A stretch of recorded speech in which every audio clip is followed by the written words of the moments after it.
আমার ডান দিকে মহিলাদের মধ্য থেকে। আমার নাম শান্তি। আমার বন্ধু আব্দুল এখানে নিয়ে এসেছে। আসলে এত মানুষ হবে আমি ভাবতেই পারিনি। সত্যি বলতে বিশাল। যদিও আমার বন্ধু আব্দুলের সাথে কথা বলে কিছু সন্দেহ দূর করেছি। এখানে এসে বিশেষ করে আপনার লেকচার শুনে আমি অভিভূত। আর আমি অভিভূত ইসলামের সত্যে। কিন্তু এখানে আপনি নাম দিয়েছেন পিস, কিন্তু পৃথিবীতে এত সংঘাত চলছে, যখনই আপনি শান্তির কথা বলেন আপনাকে এটা খুঁজতে হবে। আপনি কি মনে করেন না সারা পৃথিবীতে এটা বলা দরকার, মানে পৃথিবীর সবাইকে? বোন বললেন যে তিনি ইসলাম সম্পর্কে কিছু জানলেন তার বন্ধুর কাছে। তিনি এই লেকচারে এসে দর্শক দেখে মুগ্ধ আর অভিভূত বিষয়গুলো জেনে আমার বক্তব্যে এবং বললেন আমাদের কি উচিত নয় শান্তির কথা বলা পুরো পৃথিবী জুড়ে, সারা পৃথিবীতে বড় পরিসরে। বোন যদি সত্যি ভালোবাসা নিয়ে আলোচনা, আমার আলোচনায় মুগ্ধ হন, আমি বলবো, আমি অনুরোধ করব আল্লাহর কাছে নিজের ইচ্ছাকে সমর্পণ করার এই ধর্ম গ্রহণ করতে। যদি ঈশ্বরের কাছে নিজের ইচ্ছাকে সমর্পণ করার এই ধর্ম আপনি গ্রহণ করেন, তবেই সত্যিকারের শান্তি পাবেন। ইসলাম এসেছে মূল শব্দ সালাম থেকে, যার অর্থ শান্তি। এটা আরবি মূল শব্দ সিলম থেকেও এসেছে, যার অর্থ নিজের ইচ্ছাকে ঈশ্বরের কাছে সমর্পণ করা। আর সবচেয়ে ভালো উপায় হচ্ছে নিজের ইচ্ছাকে ঈশ্বরের কাছে সমর্পণ করা। অন্যদের কাছে পরে যাব, প্রথমে আমি আপনার প্রতি আগ্রহী বোন সরাসরি, কারণ আপনি প্রশ্ন করেছেন। প্রথমে আমি চাইব আপনাকে শান্তিতে আনতে। তাই আমার অনুরোধ, যদি নিজের ইচ্ছাকে সমর্পণ করার বিধান গ্রহণ করেন এবং শান্তির মধ্যে আপনি আসেন, সারা বিশ্বকে বৃহৎ পরিসরে শান্তির কথা বলা এটা একটা প্রদর্শনী, একটা সম্মেলন। শান্তি ইসলামের লক্ষ্য। আমরা এমন আয়োজন করে থাকি, আর এটা হলো চতুর্থ আয়োজন। এমন আরেকটা বোম্বেতে 2 মাস আগে হয়েছিল, 23শে নভেম্বর থেকে 2রা ডিসেম্বর পর্যন্ত বোম্বেতে। আর এখানে যা দর্শক দেখছেন শেষ দিনে অনেক অনেক গুণ বেশি ছিল, 2 লাখের মতো। যদি এই দর্শক আপনাকে আকৃষ্ট করে, হয়তো 10,000 বা 15,000, সেটা ছিল 20 গুণ বেশি বোম্বেতে। আমার শেষ দিনের লেকচারে 2 লাখেরও বেশি। বিষয় ছিল শান্তি মানবতার সমাধান, বা ইসলাম কি মানবতার সমাধান। আর আমি আপনার সঙ্গে একমত, এটা খুবই কম। 10,000, 15,000, 2 লাখ ছিল বোম্বেতে, খুবই কম সংখ্যা। এটা আমাদের উচিত এটা পৃথিবীতে প্রচার করা বৃহৎ পরিসরে। এই কারণে 2 বছর আগে আমরা একটা চ্যানেল চালু করেছি আর নাম দিয়েছি পিস টিভি। এই পিস টিভি আলহামদুলিল্লাহ গত 2 বছরে এখন পুরো পৃথিবীতে সম্প্রচার হচ্ছে, এশিয়ার সব দেশে, মধ্যপ্রাচ্যে, আফ্রিকা, অস্ট্রেলিয়া, ইউরোপ, উত্তর আমেরিকা, আলহামদুলিল্লাহ। আর এখন এটা পুরো পৃথিবীর 90% কভার করে, দেখতে পারে যদি তারা দেখতে চায়। 75 মিলিয়নের বেশি দর্শক রয়েছে। এটা সবচেয়ে বেশি দর্শক সমৃদ্ধ ইসলামিক চ্যানেল আলহামদুলিল্লাহ। পার্সেন্ট হিসেবে হয়তো মোট জনসংখ্যার 1%-এর কিছু বেশি হবে। সুতরাং আমি শেষ বিচারের দিনে অন্তত এই কথা বলতে পারবো সর্বশক্তিমান ঈশ্বরের কাছে যে আমরা কমপক্ষে 1% মানুষের কাছে তোমার বার্তা পৌঁছে দিতে পেরেছি। 75 মিলিয়ন।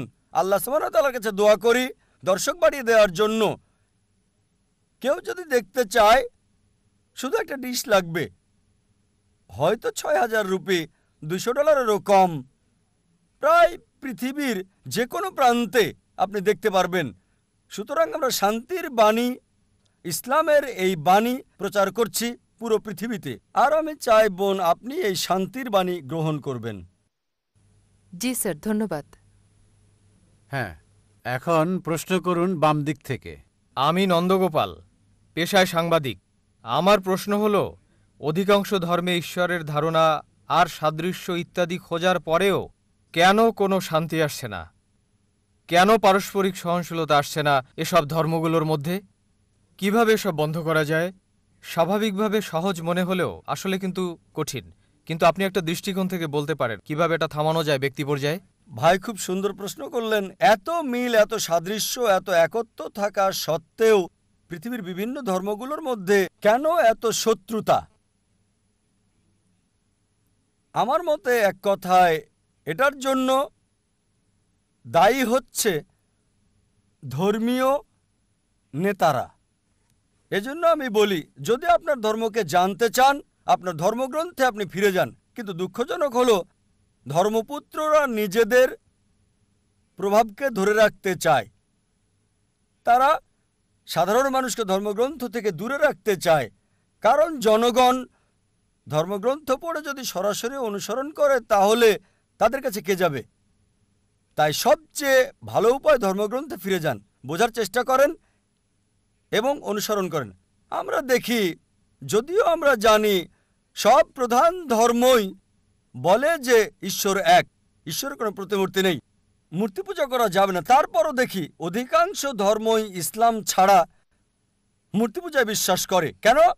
কারণ হলো, আমি একটা উদাহরণ দিচ্ছি। যদি একজন হিন্দু গুরুকে জিজ্ঞেস করেন যে বেদ পরিষ্কার করে স্পষ্ট করে বলছে ঈশ্বরের কোনো প্রতিমূর্তি নেই, সে আমাকে বলবে, হ্যাঁ হ্যাঁ ডাক্তার নায়েক, আমি জানি এটা পরিষ্কার নিষেধ, কিন্তু আসে। ঈশ্বরের প্রতিমূর্তি নাই উঁচু স্তরের লোকজনের জন্য, নিচু স্তরের লোকজনের জন্য মনোনিবেশ করার জন্য মূর্তি প্রয়োজন। আমি বলি, এটা কোথায় আছে? বলবে, না না না, এটা আমাদের মতবাদ, নিজস্ব মতবাদ। ধর্মীয় গুরুরা নিজস্ব মতবাদ নিয়ে আসে আর বলে মনোনিবেশ করার জন্য মূর্তি দরকার। আমি আপনার সাথে একমত। তারা বলে, ডক্টর নায়েক, বেদ মূর্তি পূজার বিরোধী, বেদ সর্বশক্তিমান ঈশ্বরের প্রতিমূর্তির বিরোধী, কিন্তু সেটা উঁচু স্তরের লোকজনের জন্য। আর আমি তাদের বলি, প্রিয় পণ্ডিতজি, প্রিয় স্বামীজি, আমরা মুসলিমরা ইতিমধ্যে উঁচু স্তরে পৌঁছে গেছি, আমাদের মূর্তি দরকার হয় না। সুতরাং এই অবস্থায় আমাদের যা দরকার, অধিকাংশ ধর্মগুরু বা ধর্মপ্রচারক বা পণ্ডিত অধিকাংশ ধর্মের একই কাজ করে, যা আমি আপনাদের পরিষ্কার করে বলেছি। যীশু খ্রিস্ট বা ঈসা আলাইহিস সালাম কখনোই নিজেকে ঈশ্বর দাবি করেননি। তারপরও দেখবেন যে পাদ্রীরা বিশ্বাস করতে বলছে যে যীশু খ্রিস্ট আপনার পাপের জন্য মৃত্যুবরণ করেছিলেন, আপনি মুক্তি পাবেন। যীশু খ্রিস্ট বা ঈসা আলাইহিস সালাম কোথায় এটা বলেছেন? আমরা যা দেখি। আর এজন্য আমি হিন্দুদের বলি, বেদে ফিরে যান। খ্রিস্টানকে বলি, আপনারা গ্রন্থে ফিরে যান। আমি জানি পার্থক্যও রয়েছে, আমি বলছি না ধর্মগুলোতে কোনো পার্থক্য নেই। আমি বড় একটা লেকচার দিতে পারবো পার্থক্যগুলো নিয়ে ইসলাম, হিন্দু এবং খ্রিস্টান ধর্মের। তবে আমি যা বলি, সকল মানুষকে কমপক্ষে একটা গ্রন্থকে 100 ভাগ ঈশ্বরের বাণী বলে আপনারা বিশ্বাস করে নিন। অধিকাংশ মানুষেরই এটা মানতে কোনো সমস্যা হবে না। হিন্দুরা বলবে, আমাদের কোনো সমস্যা নেই বেদকে ঈশ্বরের বাণী বলে মানতে। খ্রিস্টানরা বলবে, কোনো সমস্যা নেই বাইবেলকে 100 ভাগ ঈশ্বরের বাণী বলে মানতে। মুসলিমরা বলবে, কোনো সমস্যা নেই কোরআনকে ঈশ্বরের বাণী বলে মানতে। তখন আমি বলি, চলুন আমরা কমপক্ষে এই গ্রন্থগুলোর কমন বিষয়গুলো মেনে চলি, পার্থক্যগুলো নিয়ে পরে দেখা যাবে। অন্তত কমন বিষয়গুলো মানার ব্যাপারে একমত হই। আমার বক্তব্যে কমন বিষয়গুলো আনার চেষ্টা করি আমি, এবং তুলে ধরি সব প্রধান ধর্মগ্রন্থগুলো, হোক সেটা হিন্দুইজম, ক্রিশ্চিয়ানিটি, জুডাইজম, পার্সিইজম, শিখিজম, ইসলাম, সবগুলোই বলছে ঈশ্বর এক, তার কোনো মূর্তি নেই, তাকে কেউ জন্ম দেয়নি, তার কোনো পিতামাতা নেই। চলুন এক ঈশ্বরের উপাসনা করি। সব প্রধান ধর্মগ্রন্থগুলো, জুডাইজম, ক্রিশ্চিয়ানিটি, হিন্দুইজম, বুদ্ধিজম, পার্সিজম, এগুলো বলছে যে পৃথিবীতে একজন নবী আসবেন, তার নাম মোহাম্মদ সাল্লাল্লাহু আলাইহি সাল্লাম। আমি একটা লেকচার দিতে পারবো মোহাম্মদ সাল্লাল্লাহু আলাইহি সাল্লাম হিন্দু ধর্মগ্রন্থে, পুরো একটা লেকচার দিতে পারবো মোহাম্মদ সাল্লাল্লাহু আলাইহি সাল্লাম প্রধান প্রধান ধর্মগ্রন্থগুলোতে। আমি বলবো, চলুন একমত হই, ঈশ্বর এক, তার জন্ম হয় নাই, কোনো প্রতিমূর্তি নাই, কোনো মূর্তি নাই। দ্বিতীয় হচ্ছে, সব প্রধান ধর্মগ্রন্থই বলছে একজন নবী আসবেন, তিনি সর্বশেষ নবী, তার নাম মুহাম্মদ। এটা উল্লেখ আছে বাইবেলে, গসপেল অফ জন 16 নম্বর অধ্যায়, অনুচ্ছেদ 12 থেকে 14। যীশু খ্রিস্ট ভাই সাল্লাল্লাহু আলাইহি সাল্লাম বলেছেন, আমার অনেক কিছু বলার আছে, কিন্তু তোমরা সব সহ্য করতে পারবে না। তার জন্য যখন সত্যের আত্মা আসবেন, তিনি তোমাদের পথ দেখাবেন। তিনি নিজে কিছু বলবেন না, যা শুনবেন তাই বলবেন। তিনি আমাকে সম্মানিত করবেন। নিউ টেস্টামেন্ট নবীজি মুহাম্মদ সাল্লাল্লাহু আলাইহি সাল্লাম সম্পর্কে বলছেন। Old testament book of Deuteronomy অধ্যায় 18 অনুচ্ছেদ 18 মুহাম্মদ সাল্লাল্লাহু আলাইহি সাল্লামের আগমনের কথা বলছে। বুক অফ ডিউটোরনমি অধ্যায় 18 অনুচ্ছেদ 19 মুহাম্মদ সাল্লাল্লাহু আলাইহি সাল্লাম সম্পর্কে বলছে। বুক অফ আইজায়া অধ্যায় 29 অনুচ্ছেদ 12 নবীজি মুহাম্মদ সাল্লাল্লাহু আলাইহি ওয়াসাল্লামের আগমনের কথা বলছে। বুক অব সলোমন অধ্যায় 5 অনুচ্ছেদ 16 ওল্ড টেস্টামেন্টে নবীজি মুহাম্মদ সাল্লাল্লাহু আলাইহি ওয়াসাল্লাম সম্পর্কে বলা হয়েছে। নিউ টেস্টামেন্টে গসপেল অফ জন অধ্যায় 14 অনুচ্ছেদ 16, গসপেল অফ জন অধ্যায় 15 অনুচ্ছেদ 26, গসপেল অফ জন অধ্যায় 16 অনুচ্ছেদ 7, গসপেল অফ জন অধ্যায় 16 অনুচ্ছেদ 12 থেকে 14। এগুলো সব মুহাম্মদ সাল্লাল্লাহু আলাইহি ওয়াসাল্লামের আসার ব্যাপারে বলছে। আমি হিন্দু ধর্মগ্রন্থ থেকেও বলতে পারি, যদি আপনি হিন্দু ধর্মগ্রন্থ ভবিষ্যপুরাণা পড়েন, পর্ব 3 খণ্ড 3 অধ্যায় 3 5 থেকে 8 নম্বর শ্লোক, ভবিষ্যপুরাণা পর্ব 3 খণ্ড 3 অধ্যায় 3 শ্লোক 10 থেকে 27 নবীজি মুহাম্মদ সাল্লাল্লাহু আলাইহি ওয়াসাল্লাম সম্পর্কে বলছে। অথর্ববেদ মুহাম্মদ সাল্লাল্লাহু আলাইহি ওয়াসাল্লাম সম্পর্কে বলছে। ঋগ্বেদ মুহাম্মদ সাল্লাল্লাহু আলাইহি ওয়াসাল্লাম সম্পর্কে বলছে। একটা লেকচার দেওয়া যাবে। আর কল্কি পুরাণায় কল্কি অবতার আসার কথা বলা হয়েছে তার বাবার নাম হবে বিষ্ণু ইয়াস, মানে ঈশ্বরের ভৃত্য। আরবিতে আব্দুল্লাহ, যা নবীজি মুহাম্মদ সাল্লাল্লাহু আলাইহি ওয়াসাল্লামের বাবার নাম। তার মায়ের নাম হবে সুমতি, যার অর্থ শান্ত, নীরব, শান্তি। আরবিতে নাম আমিনা, যা নবীজি মুহাম্মদ সাল্লাল্লাহু আলাইহি ওয়াসাল্লামের মায়ের নাম। বলা হয়েছে তার জন্ম হবে মাধব মাসের 12 তারিখে, মানে 12ই রবিউল আউয়াল। আরও বলা হয়েছে তার 4 জন সহচর থাকবে, মানে প্রথম 4 খলিফায়ে রাশিদিন। বলা হয়েছে তিনি জন্মগ্রহণ করবেন শান্তির শহর মক্কায়। আরও বলা হয়েছে তার জন্ম হবে মক্কার প্রধান গোত্রে। এভাবে আরো আরো আরো এটা অন্য কাউকে নয়, সর্বশেষ এবং চূড়ান্ত নবী মুহাম্মদ সাল্লাল্লাহু আলাইহি ওয়াসাল্লামকে বোঝাচ্ছে। আমি বলি পার্থক্যগুলো দূরে রেখে আসুন একমত হই, যা common. Hinduism, Christianity, Judaism, Parsism, Buddhism এবং ইসলামে আছে ঈশ্বর এক। তাকে কেউ জন্ম দেয়নি, তার কোনো প্রতিমূর্তি নেই, তারই উপাসনা করা অন্য কারো নয়। সর্বশেষ এবং চূড়ান্ত নবী হলেন মুহাম্মদ সাল্লাল্লাহু আলাইহি ওয়াসাল্লাম। যদি আপনি কমন বিষয়ে একমত হন, তার ধর্ম মানেন, সবাই এক হয়ে যাব। কিন্তু সেই সব লোক যারা ধর্মের ঠিকাদার মানে ধর্মের প্রচারক, তারা তাদের ক্ষমতা হারাতে চায় না। তাই তারা সাধারণ অনুসারীদের ধর্মগ্রন্থ পড়তে নিষেধ করে। বিশ্বাস করুন, হিন্দুদের ক্ষেত্রে আমার কোনো সমস্যা নেই, কারণ তারা আমাকে ভালোবাসে, সম্মান করে। বিশ্বাস করুন, মানুষ সাধারণত ধর্মের ব্যাপারে কথা বলা পবিত্র মনে করে। আমি এটা পছন্দ করি। আর অমুসলিমরা আমাকে সম্মান করে অনেক ক্ষেত্রে মুসলিমদের চেয়েও বেশি।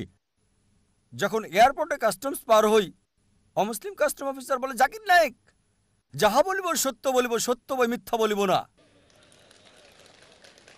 সে সত্য বলছে, একেবারেই সত্য, যেহেতু আমি কোর্টে শপথ গ্রহণ করেছি, সুতরাং আমরা যা বুঝি সত্য বলতে হবে। এজন্য আপনার সাথে একমত ভাই। অসহিষ্ণুতার পার্থক্যের কারণ হলো ধর্মীয় গুরুরা, ধর্মীয় নেতারা। এ কারণে আমাদেরকে গ্রন্থগুলো সাদৃশ্য দেখতে হবে, কমন বিষয়ে এক হতে হবে, তাহলে সমগ্র মানব জাতি এক ভ্রাতৃত্বে আবদ্ধ হবে। আশা করি উত্তরটা পেয়েছেন। ধন্যবাদ doctor Zakir Naik. Marriage or divorce? What's Islamic If a ruling? husband wants to give divorce, Solution or problem? Joint family system. down to Heaven or hell? Big fat events have become the norm. You choose. Beauty, wealth, family status, virtue. Decide what you want. Decide your choice. Be sad or be happy. It's your choice. Join Dr. Zakir Naik. দেখুন অর্ধাঙ্গিনী নাতিত্বাঙ্গিনী। হ্যাঁ, এখন আমার বাম দিকের পেছনে mic থেকে একটা প্রশ্ন নিচ্ছি। আমার নাম পাস্কেল। আমি একজন শিক্ষক। আমি একজন খ্রিস্টান। আপনার কথাই বলছি। আপনি ইংরেজি অনুদিত গসপলের সাথে একমত, যা আমরা খ্রিস্টানরা বিশ্বাস করি। আমি এগুলোর উদ্ধৃতি দিচ্ছি। 1 নম্বর, 4টি গসপলে যখন যিশু দীক্ষা নিয়ে বেরিয়ে আসলেন, স্বর্গ থেকে একটা শব্দ হচ্ছিল, এ আমার প্রিয় পুত্র, আমি তার উপর সন্তুষ্ট, তাকে মানো। একইভাবে 2 নম্বরে আছে, মাউন্ট টাবুরে তাকে পবিত্র করা হলো, তার মুখমণ্ডল সূর্যের মতো দেখাচ্ছে, স্বর্গ থেকে শব্দ বেরিয়ে আসছে, এ আমার প্রিয় সন্তান, আমি তার উপর সন্তুষ্ট, তোমরা তার কথা শোনো। অনেক সময় তিনি শয়তানকে তাড়াতেন। তারা মানুষের কাছে এসে বলতো, হে ঈশ্বরের সন্তান, কেন আমাদের অত্যাচার করছো সময়ের আগে? আবার বড় যাজকের সামনে যাজক যখন তাকে বলল, মহাপ্রভুর শপথ, তাকে বললাম, তুমি কি ঈশ্বরের পুত্র? তখন যিশু বলল, তুমি এটা বলছো। আর যাজক 5 নম্বর অনুচ্ছেদ বলছে, প্রধান যাজক যখন তারা যিশুকে অভিযুক্ত করল, পিলোটের সামনে বলল, এই লোকটি বলছে সে ঈশ্বরের পুত্র, ধর্মমতে সে অভিকে ক্রুশবিদ্ধ করতে চায়। পিলোট এটা জানতেন না, সেজন্য তা যিশুকে ক্রুশে চড়াতে চাইলেন। তাহলে সে নিজেকে ঈশ্বরের পুত্র দাবি করেছিল, যদিও সে সরাসরি বলেনি আমি ঈশ্বরের পুত্র, পরোক্ষভাবে বলেছে। ধরুন আপনি ডাক্তার জাকির নায়েক, আপনি এমবিবিএস ডাক্তার, আর আপনি বললেন হ্যাঁ ভাই আপনি বলেছেন, এর মানে এই নয় আপনি নিজে বলেছেন আমি ডাক্তার জাকির নায়েক এমবিবিএস। একইভাবে যদিও যিশু নিজে বলেননি আমি ঈশ্বরের পুত্র, তিনি সম্মতি দিয়েছেন, সম্ভবত ভদ্রতার খাতিরে তিনি বলেননি আমি ঈশ্বরের পুত্র। আবার আরেকটি উদাহরণ। ভাই আপনার প্রশ্ন ইতিমধ্যে 5টা অনুচ্ছেদের উদ্ধৃতি দিয়েছেন, কোনোটারই রেফারেন্স বলেননি। না না, আমি এটার জন্য প্রস্তুত না, তাই আর বলছি না। আমি রেফারেন্সটা বলে দেবো, কোনো সমস্যা নেই, আমি রেফারেন্সটা বলে দেবো, আপনাকে সাহায্য করবো ভাই, আমি আপনাকে সাহায্য করতে চাই ভাই, কোনো সমস্যা নেই। আপনার প্রশ্নটা কি? আপনি কি এই 5টা অনুচ্ছেদ বলে বোঝাতে যাচ্ছেন যিশু ঈশ্বর দাবি করেছিলেন? হ্যাঁ। ঠিক আছে, আমি উত্তর দিচ্ছি।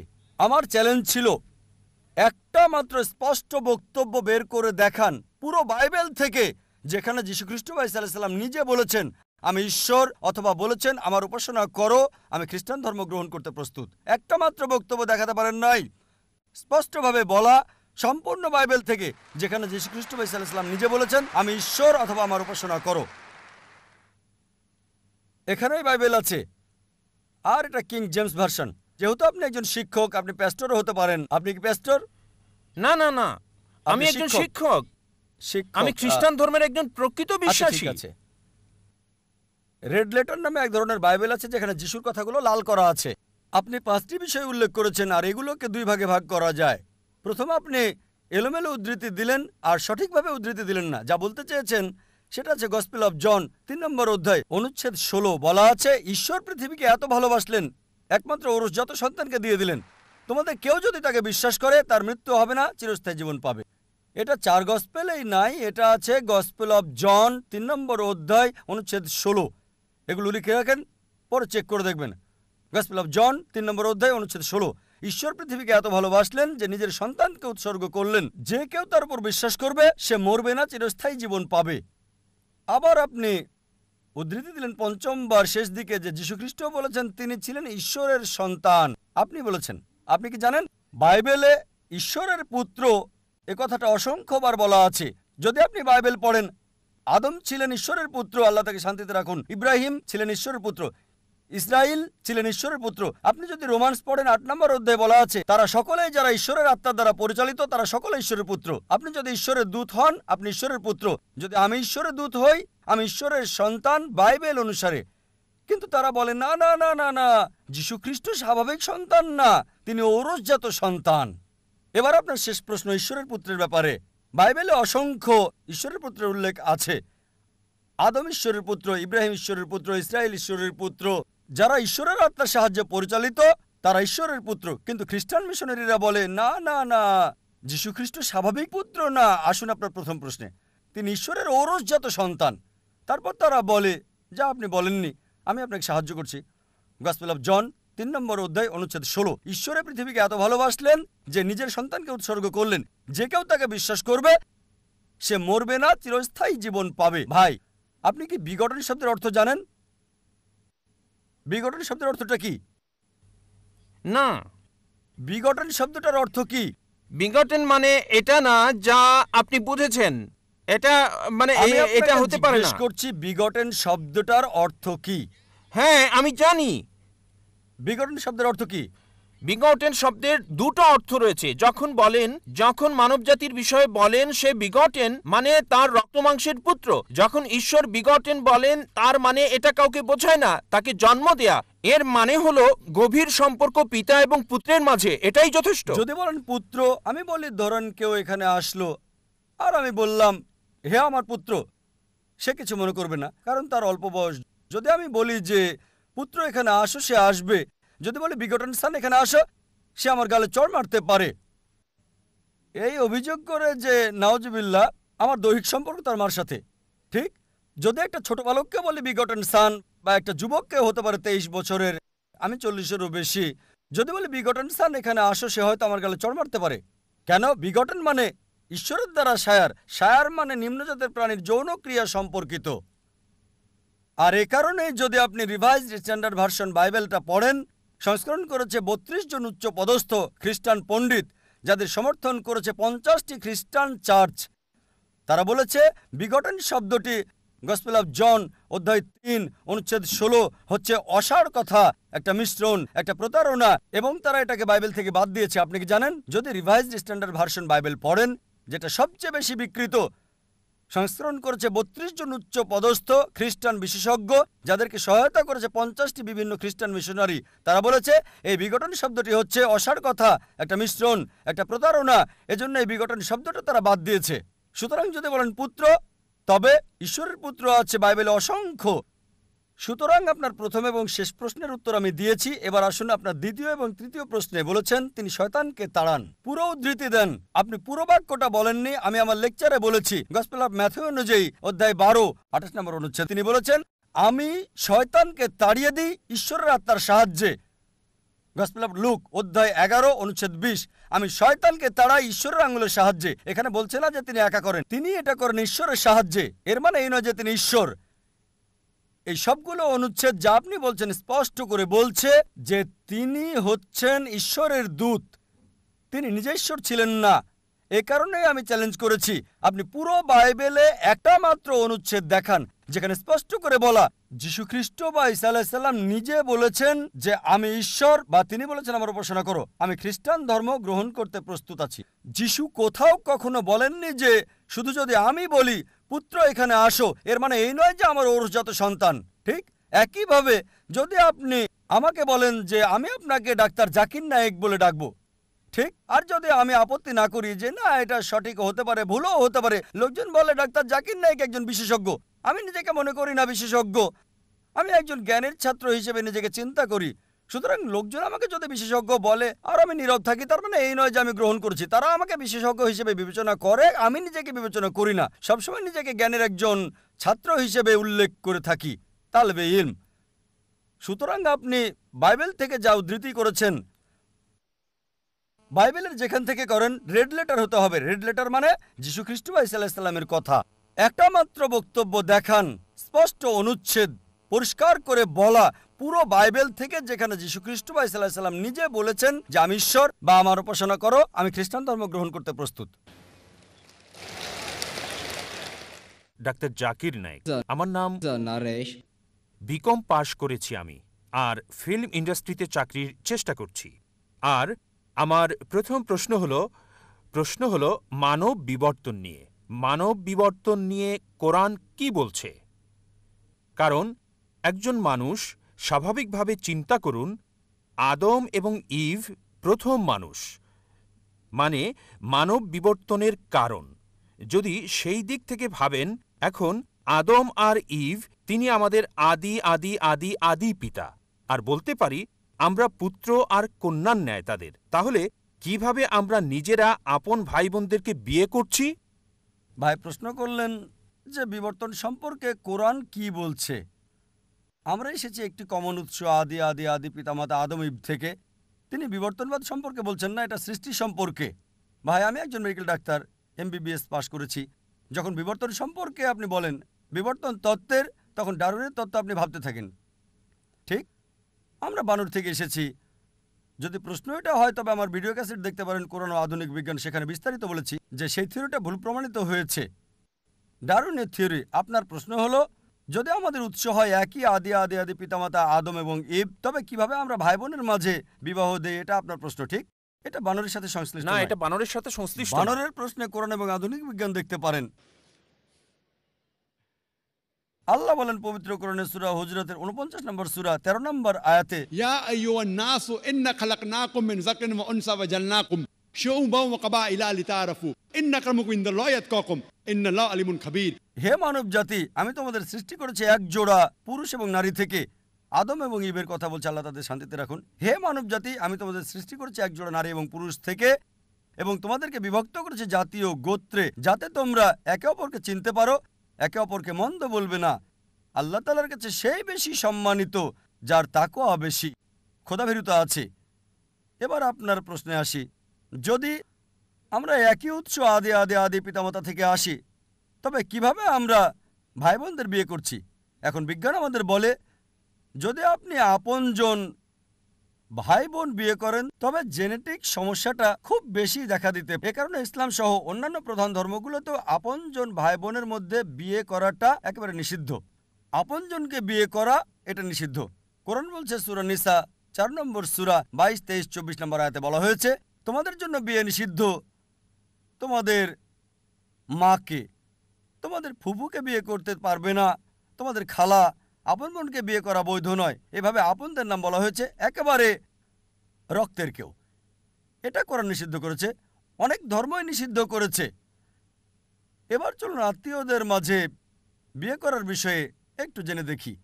এটা ইসলাম নিষিদ্ধ করে না।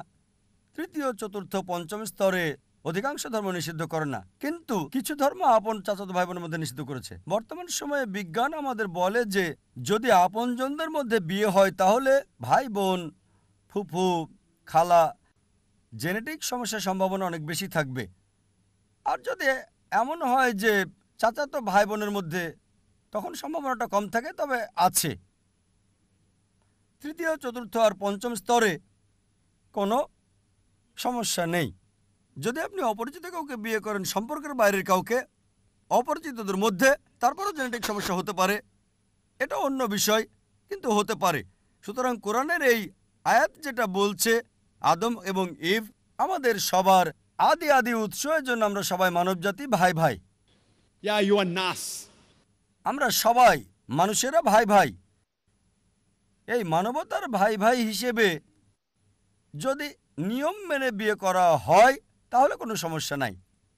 আমি আপনার সাথে একমত, যদিও সব মানুষই আপনার ভাই বোন হতে পারে তৃতীয়, চতুর্থ, পঞ্চম, দশম, শত শত, হাজার হাজার, লক্ষ লক্ষ, যাই হোক, আমরা হচ্ছে একটা বড় পরিবার, কিন্তু তাদেরকে বিয়ে করতে কোনো নিষেধ নাই, এমনকি বৈজ্ঞানিকভাবেও কোনো সমস্যা নাই। শুধু আপনজনদের মাঝে বিয়ে করলে আপন ভাই বা আপন ফুপু, আপন খালা, জেনেটিক সমস্যার সম্ভাবনা রয়েছে, কিন্তু অন্যদের ক্ষেত্রে নাই। তাই আমি আপনার সঙ্গে একমত, আমরা সবাই মানবজাতি, মানুষ হিসেবে ভাই ভাই, তবে তাদের বিয়ে করতে সমস্যা নাই, ইসলামে নিষেধ নাই, এমনকি বিজ্ঞানও সমর্থন করে। আশা করি আপনার উত্তরটা পেয়েছেন। পুরস্কার, যে ব্যক্তি তাগুতকে অস্বীকার করলো, উদারতা, ইবাদত ওই বিষয়েই করব আমি যে বিষয়ে মুহাম্মদ সাল্লাল্লাহু আলাইহি সাল্লাম শরীয়ত হিসাবে প্রবর্তন করেছেন, ভালো খবর, তারা এই পৃথিবীতে এবং কিয়ামতের মাঠে নিরাপত্তা পেয়ে গেল। ওহুম মুহতাদুন, তারাই হলো হেদায়েত প্রাপ্ত। মুজাফফর বিন মুহসিন। তোমরা শক্ত করে ধরো হাবলুল্লাহটাকে, এটাই হলো ইসলাম, এটাই হলো দ্বীন, এটাই হলো শরীয়ত। মুমিনদের জন্য যা মহান আল্লাহ পছন্দ করেন। দেখুন শরিয়াতের মর্যাদা। এখন একটা প্রশ্ন নিতে পারি আমার বাম দিকের ভাই থেকে? আমি মিস্টার রবীন্দ্রন, একজন সমাজকর্মী। আমি পিস অর্গানাইজেশনকে ধন্যবাদ জানাই এবং বন্ধু এরিয়ার ইঙ্গারকে। আমি ইতিমধ্যে বিষয়গুলো উল্লেখ করেছি আমার জার্নালে সর্বশক্তিমান এক ঈশ্বর প্রসঙ্গে। আমার একটি প্রশ্ন, ইসলামের অলৌকিকত্ব কি? যেমন সং অব সলোমন 5 অধ্যায় 16 অনুচ্ছেদে আছে। আমি জানতে চাই, অনেক ধর্মই অলৌকিক বলে থাকে, তাই আমি ইসলামের অলৌকিকত্ব জানতে চাই। ভাই প্রশ্ন করলেন যে ইসলামের অলৌকিকত্ব কি, আর উদ্ধৃতি দিলেন সং অব সলোমন 5 অধ্যায় 16 অনুচ্ছেদ। সং অব সলোমন হলো বাইবেলের অংশ। সং অব সলোমন বাইবেলের ওল্ড টেস্টামেন্টে আছে, হিব্রুতে আছে। হিক্কুম মুতাকিম বিকুল্লি মুহাম্মাদিম জাইদুদি জাইরাই বাইনা জেরুসালাম। এটা হিব্রু ধৃতি, আমি মূল থেকে বলছি কারণ অনুবাদ ভুল হতে পারে। হিক্কুম মুতাকিম বিকুল্লি মুহাম্মাদিম জাইদুদি জাইরাই বাইনা জেরুসালাম, যার অর্থ সে অতি মনোরম, সে প্রশংসিত, সে আমার প্রিয়, হে ইসরায়েলের সন্তানেরা। মূল থেকে বলছি কেন, কারণ মূল শব্দটা হচ্ছে মুহাম্মাদিম। হিব্রু ভাষায় ইমযুক্ত করা হয় সম্মান বোঝাতে গিয়ে। মুহাম্মাদের সাথে ইমযোগ করলে হবে মুহাম্মাদিম, যেমন এল্লো মানে ঈশ্বর, এলোহিম ঈশ্বরের প্রতি সম্মান বোঝায়। আর বাইবেলের অনুবাদের মধ্যে এই প্রপার নাউন মুহাম্মাদের অনুবাদ করেছেন অতি মনোরম। কিন্তু সং অব সলোমন অধ্যায় 5 অনুচ্ছেদ 16তে সর্বশেষ ও চূড়ান্ত নবী মুহাম্মদ সাল্লাল্লাহু আলাইহি সাল্লামের আগমন সম্পর্কে তার নাম সহ বলা হয়েছে। এবার আসি আপনার প্রথম প্রশ্নে, ইসলামের অলৌকিকত্ব কি? ইসলামের অনেক অলৌকিকত্ব রয়েছে। যদি সহিহ হাদিস পড়েন, সেখানে 300-রও বেশি অলৌকিকত্বের কথা উল্লেখ আছে যেগুলো নবীজি করেছিলেন। তবে যে অলৌকিকত্ব নিয়ে গর্ব করি তা হচ্ছে পবিত্র কোরআন। এটা হচ্ছে ইসলামের অলৌকিকত্ব। অন্য সব অলৌকিকত্ব আমরা বিশ্বাস করি, যেমন মুসা আলাইহিস সালাম সমুদ্র 2 ভাগ করেছিলেন, যীশু খ্রিস্ট ভাই সাল্লাল্লাহু আলাইহি সাল্লাম মৃতকে জীবিত করতেন। কিন্তু এখন যদি দেখতে যাই, সেই সময় কি যেতে পারবো যাচাই করতে সমুদ্র ভাগ করেছিলেন কিনা? সেই সময় লোকজন মানত, আপনি মানবেন, আমি মানব। একই কথা অবিশ্বাসীদের ক্ষেত্রে অতীতে ফিরে যেতে পারবে না আর যাচাই করতে পারবে না মুসা আলাইহিস সালাম সমুদ্রকে 2 ভাগ করেছিলেন কিনা, যিশু মৃতকে জীবিত করেছিলেন কিনা, নবীজি মুহাম্মদ সাল্লাল্লাহু আলাইহি সাল্লাম চাঁদকে ভাগ করেছিলেন, কিন্তু সেই সময়ে যেতে পারবেন না। একটা অলৌকিকত্ব যেটা সেই সময়ের জন্য ছিল, এই সময়ের এবং শেষ সময় পর্যন্ত পবিত্র কোরআন। এটা অলৌকিকের অলৌকিক। আর 1 সপ্তাহ আগে, প্রায় 8 দিন আগে, এটা 12ই জানুয়ারি একটা লেকচার দিয়েছি, কোরআন এবং আধুনিক বিজ্ঞান সাংঘর্ষিক নাকি সামঞ্জস্যপূর্ণ, আর প্রমাণ করেছি এই কোরআন অলৌকিকের অলৌকিক। এটা শুধু অলৌকিক নয়, অলৌকিকের অলৌকিক। এটা সব সময়ের অলৌকিক। আগের সময়টা ছিল অলৌকিকত্বের, সেই সময় প্রমাণ করেছে। তারপর সাহিত্য এবং কবিতার যুগ আসলো। কোরআন হলো সবচেয়ে উত্তম সাহিত্য এই পৃথিবীর বুকে, মুসলিম এবং অমুসলিম আরবি বিশেষজ্ঞদের মতে। এখন যদি কোনো ধর্মগ্রন্থ কাব্যিক ভাষায় বলে পৃথিবী সমতল, বিশ্বাস করবেন? উত্তর হচ্ছে না, কারণ এখন সময়টা সাহিত্য আর কবিতার নয়, এখন বিজ্ঞান আর প্রযুক্তির যুগ। তাই 8 দিন আগে আমি প্রমাণ করেছি কোরআন 1400 বছর আগে যা বলেছে, বিজ্ঞান সেটা এখন আবিষ্কার করেছে। 20 বছর আগে, 50 বছর আগে, 100 বছর আগে, 200 বছর আগে। কে কোরআনে এসব কথা বলেছে? সর্বশক্তিমান ঈশ্বর ছাড়া কেউ না। সবচেয়ে ভালো অলৌকিক, চূড়ান্ত অলৌকিক, অলৌকিকের অলৌকিক হচ্ছে পবিত্র কোরআন। পেছনের মাইক থেকে একজন অমুসলিম ভাই। শুভ সন্ধ্যা স্যার, আমার নাম MS শ্রীধারণ। আমি একজন ব্যাংক অফিসার। আমার উপার্জনটা ব্যাংক থেকে, মানে ব্যাংকের আসল আয় বা সুদ থেকে। আমার কিছু মুসলিম বন্ধু আছে যারা খুবই নিয়ন্ত্রিত। এমনকি আমার বাসায় খাবার বা চা খাওয়া তারা মনে করে যে এটা ব্যাংকের আসল উপার্জন অর্থাৎ সুদের থেকে আসে। দয়া করে বলুন যে এই যে সুদ এবং কোরআন যা বলছে তা যদি একই হয়, তবে আধুনিক ব্যাংকগুলো যে চালু আছে এবং লেনদেন করে চলেছে। আসলে প্রশ্নটা ভালোভাবে আমি বলতে পারছি না, আমি দুঃখিত। আমি ব্যক্তিগতভাবে পেশাগত অনেক সমস্যায় আছি, মানে লেনদেন বা আমার মুসলিম বন্ধুদের সাথে টাকা পয়সা লেনদেন করা এসব বিষয় নিয়ে, কারণ তারা বলে এটা সুদের সাথে সংশ্লিষ্ট। দয়া করে বিস্তারিত বলবেন। ভাই একজন অমুসলিম ব্যাংকে চাকরি করেন আর প্রশ্ন করলেন যে মুসলিমরা কেন এত কঠোর, তার বাসায় আসে না, কারণ তার উপার্জনটা হচ্ছে সুদের। আর ইসলাম সুদের ব্যাপারে কি বলে? এক্ষেত্রে তিনি টাকা পয়সা লেনদেন করতে গিয়ে খুব সমস্যায় আছেন। ভাই, আরবি শব্দ হলো রিবা। রিবা মানে সুদ এবং অতিরিক্ত আদায়।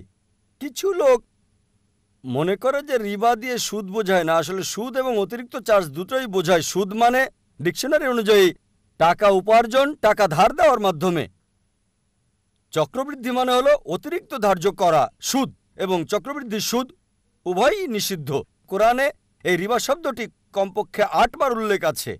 সূরা আল ইমরান 3 নম্বর অধ্যায় 130 নম্বর আয়াত, সূরা নিসা 4 নম্বর অধ্যায় 161 নম্বর আয়াত, সূরা বাকারা 2 নম্বর অধ্যায় 275 নম্বর আয়াত 3 বার, সূরা বাকারা 2 নম্বর অধ্যায় 276 নম্বর আয়াত, সূরা বাকারা 2 নম্বর অধ্যায় 278 ও 279 নম্বর আয়াত।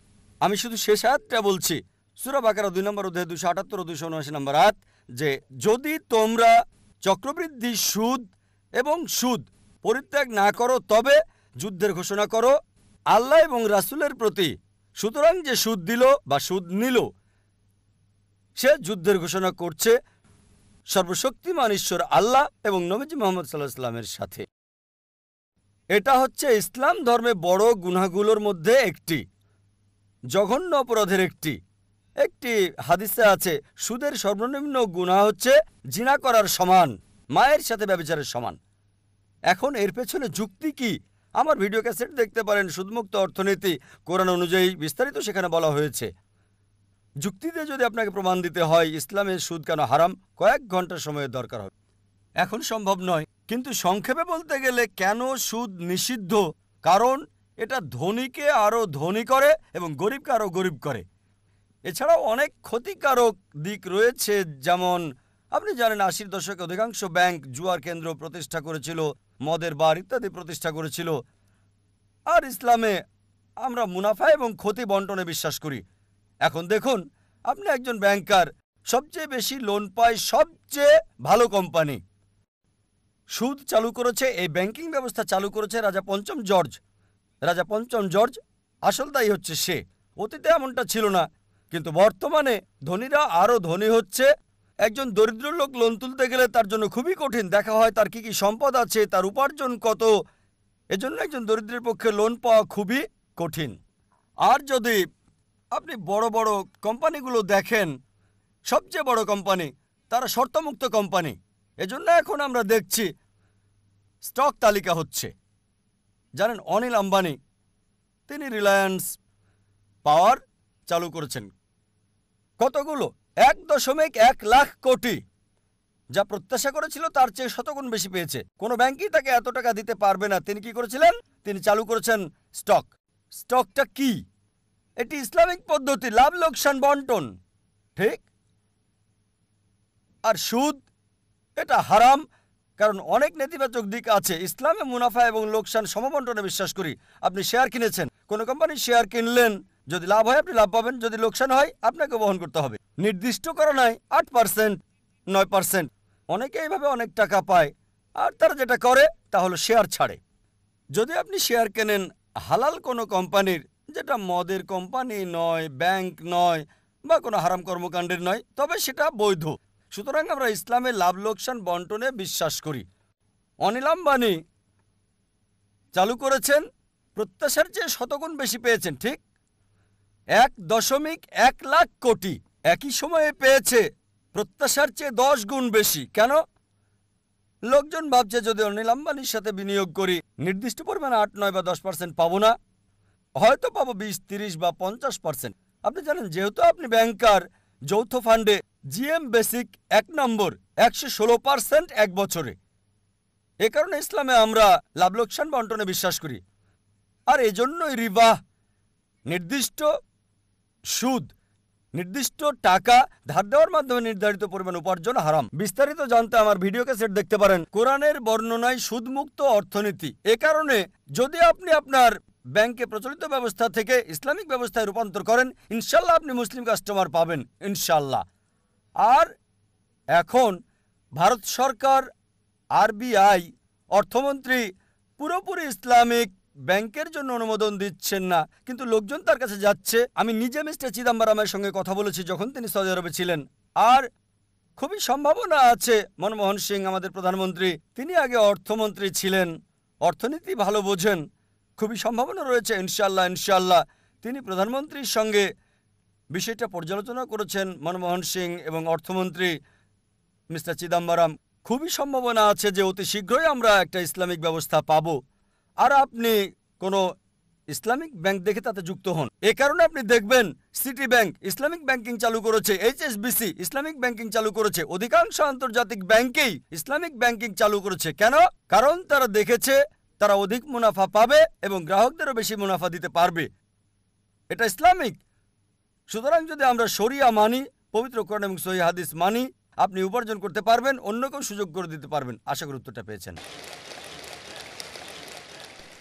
একটি পরিকল্পিত আলোচনা, জন্ম নিয়ন্ত্রণ চিন্তাধারা কতটা ইসলামের সাথে সংগতিশীল, মানবতার কল্যাণের জন্য। তারা নিজ দেশে বলছে সন্তান বাড়াও, অপরদিকে মুসলিম দেশগুলিতে জনসংখ্যা কমানো যায় এর পুরস্কার ঘোষণা করছে। উন্নতি সাধনের জন্য কোরআন হাদিসের জ্ঞান মানুষের যখন থাকে না, তখনই মানুষ এই পদক্ষেপ নেয়। এটার অনেকগুলো দিক রয়েছে। ডক্টর আব্দুল্লাহ জাহাঙ্গীর, আব্দুর রাজ্জাক বিন ইউসুফ, শেখ শাহিদুল্লাহ খান মাদানী, মুফতি কাজী মোহাম্মদ ইব্রাহিম, জাহাঙ্গীর আলম। সর্বশেষ চূড়ান্ত ধর্ম ইসলাম। রিজিক দাতা মাতাও নন, পিতাও নন। মুসলমানের একটা আস্থা, বিশ্বাস। গোটা বিশ্বের তিনি রব। আল্লাহ তাআলা মানব জাতিকে সৃষ্টি করেছেন, এর মূল ইউনিট হলো পরিবার।